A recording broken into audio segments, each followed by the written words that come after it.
side mirror. So, sa steering wheel ay naituro sa'yo Hindi. kung paano mag-full turn at saka magbalik ng 2 beses Hindi. para may ituwid natin. Sige ma'am, i-full turn mo muna sa kaliwa. Kasi mamaya, tuturuan kita mga pagliko. Full turn mo muna.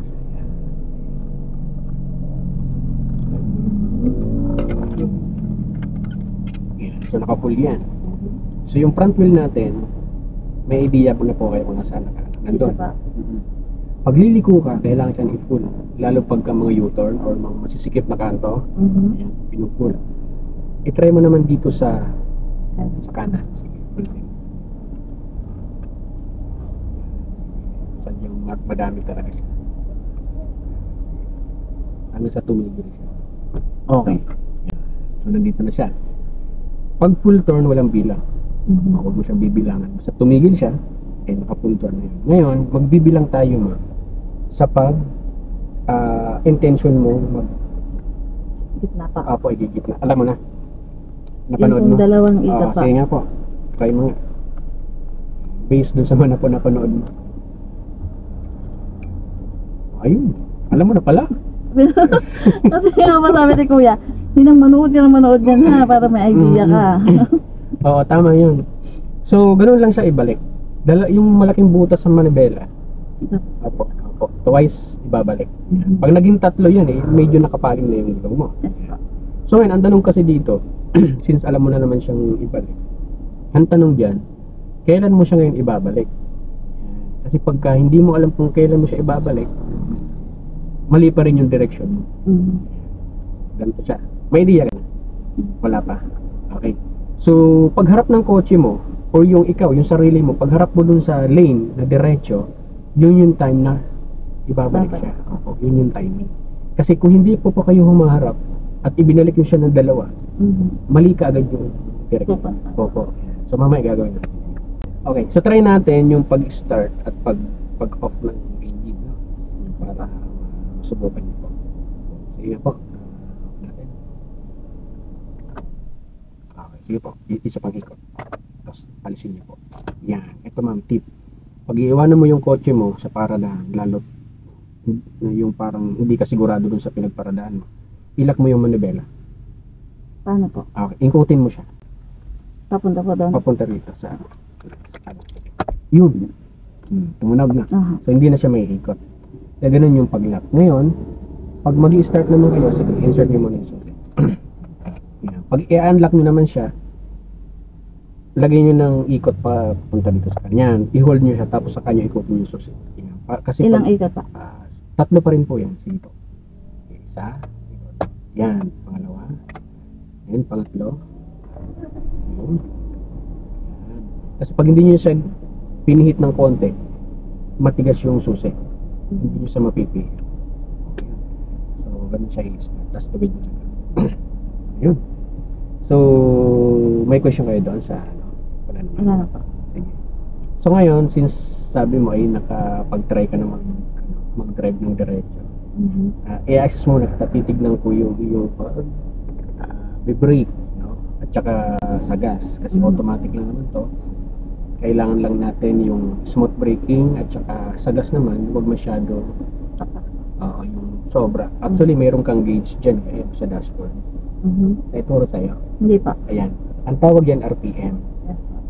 At least yung pag-press mo ng gas pedal, hindi siya lalagpas ng 3. Okay. 3,000. Yan. Times 1,000 kasi. Maglalaro lang yan ng mga 1.5, 2,000, 2.5. Ganun lang siya. Pag lumagpas siya ng 3,000 RPM, let's say umabot ng 3.5, 4,000. Pag minatch natin yan ma'am sa speed, baka nandun na yung speed mo sa 120. So, ganun lang siya. Ngayon, kung sa tingin mo nakikita mo yung RPM mo na umaabot ng 3 or lumalagpas, medyo bibitaw ng pedal. Parang medyo okay, so move forward tayo ma'am. Alam mo na yung starting procedure. So, brake pa. Okay, long press sa brake. Then, lagay sa drive. Okay, then disengage mo yung handbrake natin. Hawak sa manibela. Okay namin. Hindi may... Okay lang yan, huwag kang kakabahan. Mas delikado nga yung pinantahan nyo nung ano. Yes po. So, ang hawak sa manibela, hindi nang gigigil. Yung normal lang. Apa. Relax. Okay lang. So, sige nga ma'am, try natin mag-move forward. Kahit wala mo ng gas ha, re-release mo lang yung pamo. Okay, sige lang, move lang tayo. Sige lang, move lang. Tapos, titigil tayo yung Dahan-dahan. ako ng dahan-dahan. Kumbaga, huwag natin pilitin yung pagtigil. Gusto mo patigil mo po. Kasi assist kita. Isa pa nga, move forward ulit tayo. Dapat ganun ulit ha. Pagtigil natin. Sige nga, magtigil nga po ulit tayo. Ang ganun ulit tayo.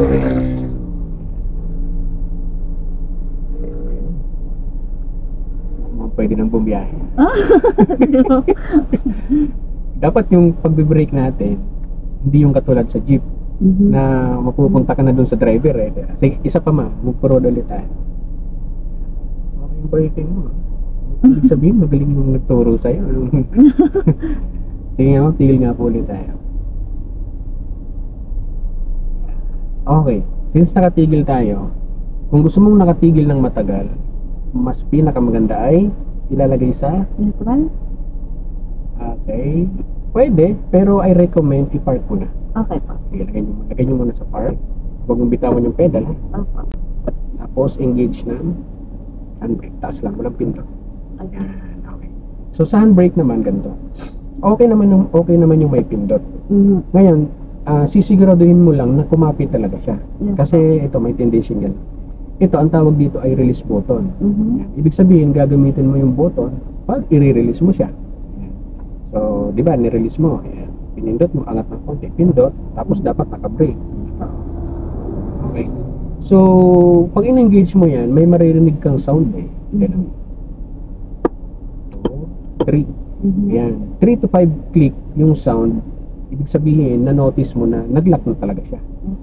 Pagka ganito naman yung ano mo, yung pag-engage mo, tingnan mo siya ma'am, no? Ayan, nakapindot ka na, tapos hinatak mo pataas, may tendency po kasi na bumalik. Ayan. Yung walang pindot kasi, nakakasigurado ka na kumapit talaga siya. Ayan. Pwede mo siyang isagad hanggang 5. Ayan, kapit na po talaga siya. Lalo sa mga pa. Pwede ko pong bitawan ng brake. Opo, pwede na pong bitawan. Ayan. Okay, so ganun na. So, i-practice mo pagka tumitigil tayo, walang pindot. Hatakin mo lang siya. Actually, pwedeng diretso mo. Sige ma'am, i-press mo ulit yung brake pedal. Ayan. Kahit wag mo na siyang bilangan, parang automatic na. Ayan. Okay. So, okay naman yung pagbe-brake mo, wala namang problema. Sige ma'am, move forward tayo.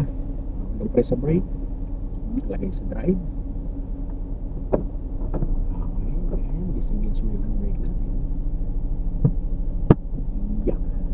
Okay. So, bago mo bitawan yung brake pedal, check the surroundings, tingin sa side mirror, sa likod. Move forward ka muna din sa lane. Ito. Okay, move forward tayo. Yan. Tapos, habang bumabaybay ka dito sa lane, kasi may plan tayong lumipat dun sa side mirror. Magbigay na ka na ng signal pa kaliwa. Baba po. Up. Down.